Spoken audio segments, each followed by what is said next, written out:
Hi guys, welcome to my channel family wonder. So ఎలా ఉన్నారండి మీరంతా? మేమైతే చాలా చాలా బాగున్నాం. సో ఈ వ్లాగ్ నిన్న సాటర్డే వ్లాగ్ అండి. నేను నైట్ టిఫిన్కి ఏమో దెబ్బ రొట్టె అండ్ పల్లీ చట్నీ ప్రిపేర్ చేశానండి.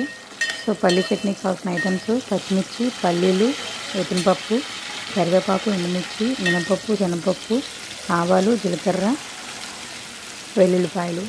సో స్టవ్ మీద ప్యాన్ వేసుకొని ఆయిల్ వేసుకొని పచ్చిమిర్చి ఫ్రై అయిన తర్వాత పల్లీలు కూడా ఫ్రై చేసుకొని అండ్ నెక్స్ట్ మిక్సీ జార్లో జీలకర్ర, సాల్టు, వెల్లుల్లిపాయలు, వేపినపప్పు, తర్వాత ఈ ఫ్రై చేసుకున్న పచ్చిమిర్చి, పల్లీలు కూడా వేసుకొని మెత్తగా గ్రైండ్ చేసుకోవాలండి.